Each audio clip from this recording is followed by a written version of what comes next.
Hey, this is Joe from Home Studio Corner. We're going to get a little bit nerdy today, but stick with me. It's going to help you with your mixes. What's our primary job? What's our chief objective as music producers? Well, you could probably name a number of things, but I would say right up there towards the top would be this idea of balance. It's a word I talk about a lot. Sometimes it's misconceived, but balance, to my mind, means everything in its place, everything in the proper proportions, and nothing distracting the listener from hearing the song. That's what I mean by that. So there's frequency balance, there's level balance, there's stereo balance. All of those different types of balance need to come into play when we're working on music. The problem is the math isn't on your side. And if you're not aware of it, you're going to be frustrated with muddy mixes because the math is not on your side. So we're going to dive into a spreadsheet today. This might be the first spreadsheet video I've ever done, but just stick with me. I promise this is not a corporate spreadsheet. This is going to be fun. But we're going to talk about the funky frequency math that happens when we mix songs. Now, this may not be mathematically or scientifically accurate, but it is experientially accurate for me, meaning this is how it sounds to me. And that's the way I think about it. Ergo, who says ergo? Golly, I have a spreadsheet in front of me and suddenly I'm using fancy words. Therefore, well, that's also fancy. And because of that, it helps me understand what's happening in the mix better so that I can fix these problems faster. That's the idea here. So don't take this as a math lesson or a science lesson in exactly how frequencies and decibels work, but the process still works from an experiential standpoint. Okay, I'm going to stop saying big words and we're going to move over to here. Okay, here is our mix. This is our mix, okay? Right now we have 10 tracks and we have 4 groups of frequencies. Lows, low mids, high mids, and highs, okay? All right, you with me so far? Now, all the numbers we're going to enter into here are going to be a volume measurement. How do we measure volume in the studio? We use decibels, okay? For me, when I'm listening, years ago I used a level meter to kind of say, when I set the volume of my speakers at a level that feels comfortable to me to mix for long periods of time, what is that actual level? Because you read a lot of people say 85 decibels.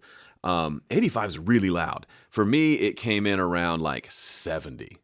Like 68 to 73-ish. That felt like a comfortable volume that wasn't too loud, that I wouldn't fatigue my ears very quickly. So anyway, let's assume that we want to hear our tracks nice and balanced.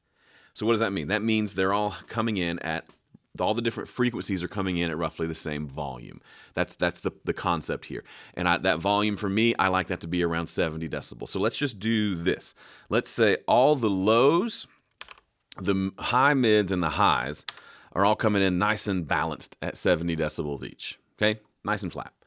And then let's say the low mids are just a little bit more pronounced. Like, no, not that much. Like 2 decibels louder.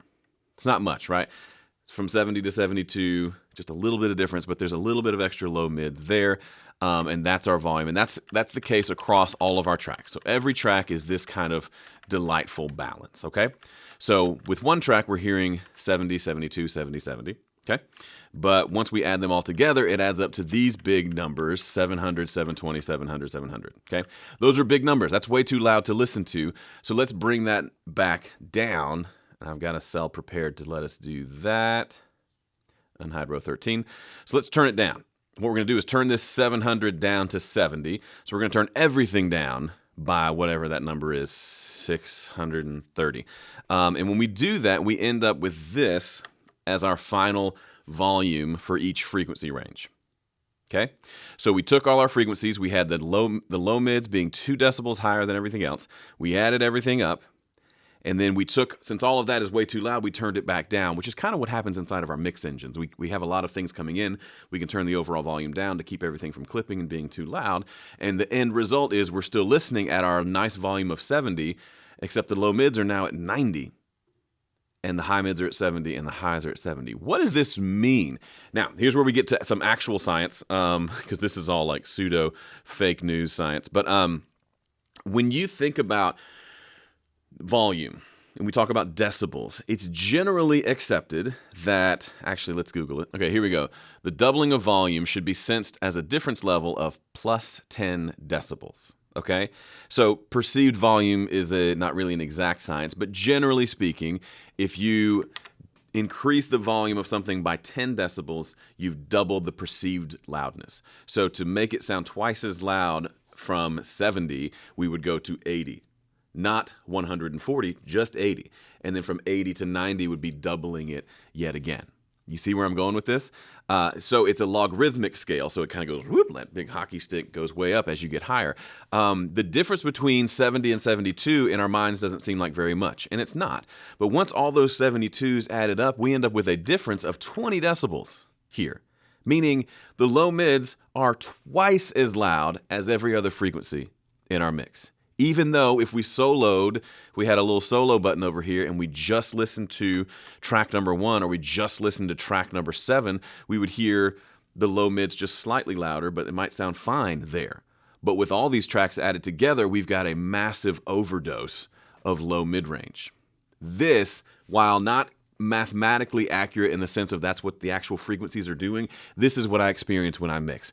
If I take a bunch of tracks that each individually sound good because we got it right at the source, and then I put them all together and set the levels to where they all feel right, what happens more often than not? More often than not, there's more low mid energy than any of the other ranges, generally speaking, and that low mid energy, if I don't take care of it as the mix engineer, is going to stay throughout the mix and is going to ruin everything. That's why we have mixes that are muddy, mixes that where everything just feels like it's going because that is where all the fundamental frequencies of just about every instrument you could ever record live, in the low mid. So it makes sense that by its very nature, the low mids would be louder. So we have to make sure that we are aware of that in our heads, that that's where the problem is. What do we mean by low mids? I really mean anything from like 100 hertz up to 300-400 hertz, kind of that range. Below 100 starts to get into the lows, but low mids, if I were to define it out, I would say it's probably, let's just say 100 to 350. But closer to the 100 side.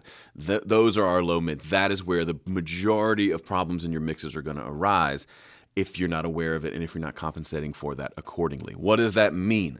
That means that each of our tracks might need to have less low mids than we would like when we listen to it by itself. So we open up that guitar and it sounds big and beefy, but we can think, okay, if that's big and beefy, there's no room for anyone else to be big and beefy. I need that to be less beefy so I can have more beef over here, right?